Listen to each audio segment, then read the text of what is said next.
바로 지난 새벽 우리 시간 5시에 펼쳐진 그 빅매치, 첼시 대 토트넘의 런던 더비 이야기인데요. 리그 10라운드의 대미를 장식하는 경기였죠. 아, 정말 가슴이 콩닥콩닥 했었는데요. 맨시티가 본머스를 잡고 정상을 되찾으며 기세를 올린 덕분에 토트넘에게는 11라운드에서 첼시를 꺾고 다시 한번 선두 자리로 도약할 절호의 기회가 왔었죠. 이 두 팀의 대결은 단순한 경기가 아니었습니다. 역사적으로 봐도 숙명적인 라이벌 관계라 할 수 있으니까요. 그리고 더 흥미로운 스토리는 과거 토트넘의 황금기를 이끌었던 포체티노 감독이 이제는 첼시의 지휘봉을 잡고 이전의 홈스타디움으로 돌아왔다는 사실입니다. 손흥민 선수에게도 포체티노 감독은 자신을 세계적인 선수로 성장시켜준 중요한 인물이죠. 여러분, 런던의 축구 역사를 살펴보면 아스날이 오랫동안 가장 성공적인 클럽으로 군림해왔지만 2000년대에 들어 첼시가 로만 아브라모비치의 풍부한 자본 아래 런던의 새로운 강자로 떠올랐어요. 토트넘은 이 두 팀에게 조금 밀려 다소 뒤처진 비급 클럽으로 인식되곤 했죠. 하지만 올 시즌 들어 이 두 팀의 위치가 서서히 바뀌기 시작했어요. 로만 아브라모비치가 첼시를 떠난 뒤 미국의 토드 보엘리가 구단을 인수하고 엄청난 투자를 통해 첼시의 부활을 꾀했습니다만 이러한 노력에도 불구하고 첼시는 예전만큼의 기세를 보이지 못하고 있는 상황이죠. 첼시의 상황에 대해 말씀드리면 현재 그들의 성적은 정말 시급히 뭔가 개선이 필요한 상태인데요.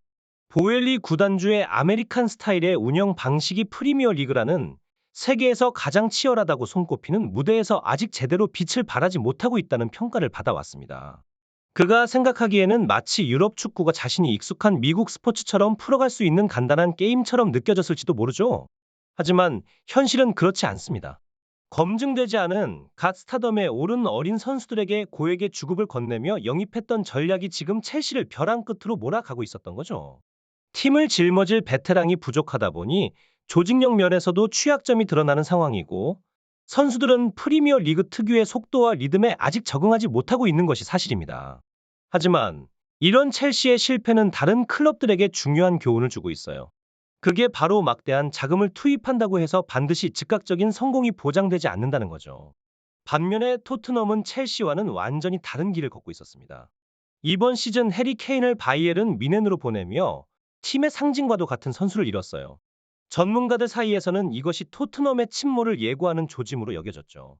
그럼에도 불구하고 케인의 이적은 토트넘에게 1억 파운드가 넘는 엄청난 이적료를 가져다 주었고 포스테코글루 감독은 이 자금을 활용해 팀을 보다 탄탄하게 구축하는 데 쓰기 시작했습니다. 토트넘은 이번 시즌 빅네임의 선수를 영입하는 대신 큰 잠재력을 가진 신예들을 대거 데려오면서 팀 개편에 박차를 가했는데요. 이러한 전략이 단순히 경제적인 면만 아니라 기술적으로도 큰 성공을 거두고 있습니다. 특히 반더 보어메디슨이라는 선수는 프리미어 리그에서 자신의 첫 시즌을 보내고 있음에도 불구하고 이미 리그 최고의 선수들 중 한 명으로 인정받고 있어요. 그의 활약은 토트넘의 전략적 영입이 얼마나 성공적이었는지를 증명하는 예가 되고 있죠.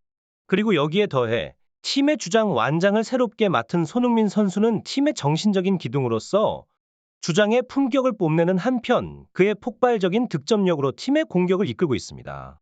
그의 득점과 어시스트 페이스는 정말 놀라울 정도입니다. 손흥민 선수의 이러한 활약은 토트넘이 적은 비용으로도 강력한 팀을 만들 수 있음을 보여주는 또 다른 예시가 되고 있죠. 이런 토트넘의 성공적인 행보는 다른 모든 클럽들이 배워야 할 교훈으로 전문가들 사이에서도 많이 언급되고 있습니다.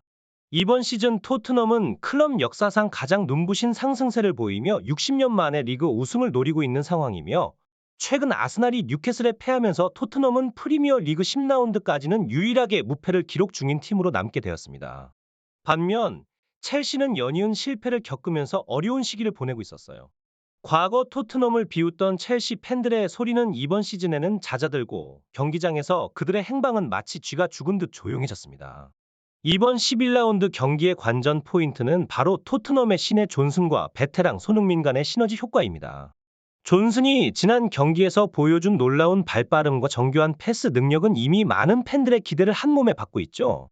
손흥민과의 호흡이 맞아떨어진다면 이번 경기에서 토트넘의 공격진은 첼시의 수비벽을 무너뜨릴 열쇠가 될 것입니다.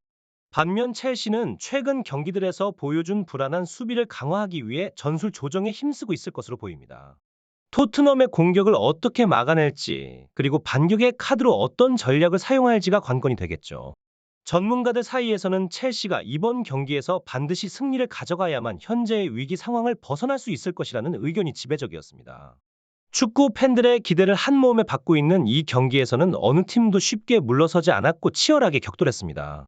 이 경기를 통해 프리미어 리그의 판도가 어떻게 변화할지, 혹은 기존의 흐름을 유지할지 전 세계의 축구 팬들이 주목하고 있었던 것이죠. 과연 토트넘은 홈에서의 유리함을 살려 승리를 가져갔을까요? 아니면 첼시가 파란을 일으키며 리그에 새로운 바람을 불어넣었을까요? 이 모든 질문에 대한 답은 우리가 새벽에 본 바와 같습니다. 경기 초반 첼시의 수비수가 막으려 했던 공이 운명처럼 골문 안으로 빨려 들어간 순간 첼시 팬들의 숨이 멎는 듯한 침묵이 경기장을 덮쳤죠. 이 선제골이 토트넘에게 힘을 실어주었음은 물론입니다. 첼시는 이제 분위기를 반전시킬 필요가 있었습니다. 포스테코글루 감독의 선택은 단순히 존슨의 선발 출전에만 국한되지 않은 것으로 보입니다. 전략적인 대응이 이제 그들에게 요구되는 시점이었죠. 경기 초반부터 첼시가 어떻게 이 상황을 타개할지, 어떤 전술 변화를 주어 경기의 주도권을 되찾을지 기대하면서 지켜보았는데요. 토트넘은 앞서 언급한 바와 같이 강한 전방 압박과 함께 볼 점유율을 높여가며 경기를 주도하고 있었고, 첼시의 감독과 선수들은 이에 대한 답을 찾아야 했습니다. 압박을 효과적으로 피하고 자신들의 빠른 패스워크와 역습으로 토트넘의 방어를 뚫어낼 필요가 있었죠.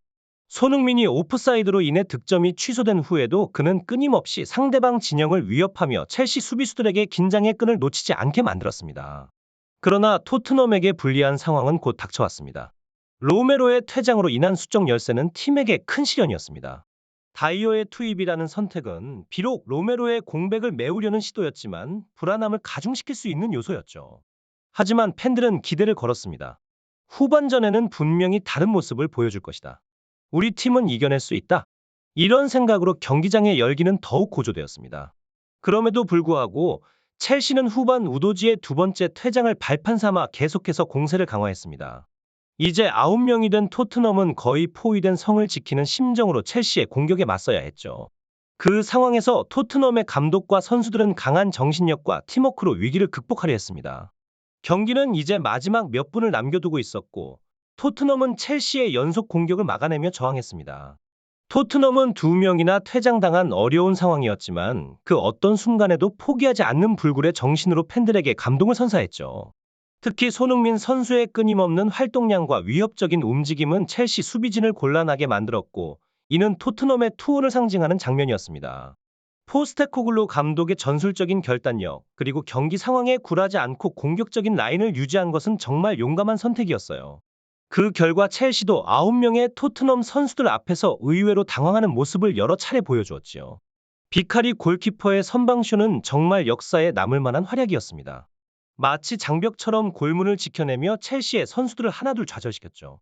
결국 첼시가 승리를 가져갔지만 토트넘의 정신력은 모든 이의 찬사를 받기에 충분했습니다. 우리는 이 경기에서 토트넘의 공격 지향적인 팀 전술을 다시 한번 새겨보게 되었습니다. 보통의 경우 한 명의 퇴장인 경우도 수비 라인을 내리는데 반에 2명이나 빠진 팀에서도 공격 라인을 그대로 가져가는 감독의 성향은 승패를 떠나 축구팬들에게 신선한 감동을 선사했습니다. 부디 팀 분위기를 잘 추스려 11일 토요일에 곧 있을 울버햄튼과의 경기에서 다시 화끈한 경기를 볼 수 있기를 기대합니다.